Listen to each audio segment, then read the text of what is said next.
आपण पशु किंवा प्राणी नाहीये. आपण कोण आहे? मनुष्य आहोत. आपल्याला देवाने बुद्धी दिली आहे. तर जे 16 संस्कार आहेत त्याचा तर खेळखंडोबा आपण केलेलाच आहे.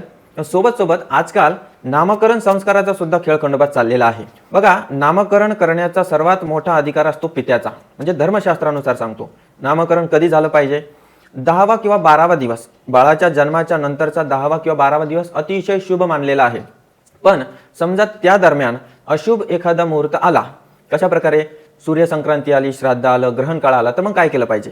11वा, 12वा, 13वा दिवसही चालतो. पण काही वेळेला घरामध्ये, परिवारामध्ये काहीतरी घडलं असेल तर 100वा दिवसही चालतो किंवा पहिला वाढदिवस असं म्हटलं जातं. आता नावं कशी ठेवली पाहिजे हो? मुलाचं नाव हे द्विअक्षरी किंवा चतुराक्षरी असलं पाहिजे, जसं की राम किंवा राजा राम. आता षटअक्षरी, अष्टाक्षरी असं तर नाही ठेवणार हो. म्हणजेच सम अक्षरी नावं मुलाची असतात. आता मुलीची नावं कशी असतात? ते विषम अक्षरी असतात आणि त्यातही जो शेवटचं अक्षर असतं ते दीर्घ स्वरांत झालं पाहिजे. जसं की कविता, सविता, रसिका, शेवटी काय ते आ आ आ, स ई मोठा इडलिंबूचा ई है ना, आ उ मोठा उ.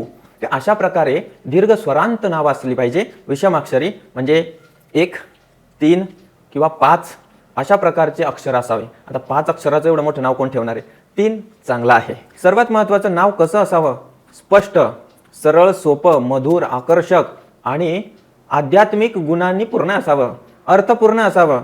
ज्याचा काही अर्थच नाही असे अनर्थ नावं कशाला ठेवून फायदा आहे? आजकाल नामकरणाच्या काही रील्स भरपूर व्हायरल होतात. काय काय नावं ठेवले जातात. सर्वात मोठा मूर्खपणा समाजात जो चाललेला आहे की आई आणि वडिलाचे काही अक्षरं घेऊन एक नाव बनवलं जातं आणि ते असं नाव असतं की जणू काय लोकांनी जर नाव घेतलं ना त्या बाळाचं तर असं वाटतं की ते लोक शिव्या देतात का त्या बाळाला.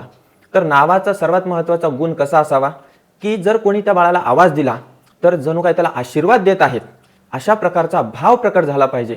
असं आपण नाव ठेवलं पाहिजे. तर आपण सर्वात मोठी चूक करतो की नाव शोधतो गुगलवर. आता गुगल गुरु झालेत ना. धर्मशास्त्र वाचायचं नाही, जे वाचतात त्यांना विचारायचं नाही. कारण नाव ठेवायची सुरुवात झाली की घरामध्ये सगळेजण ज्ञानी बनतात.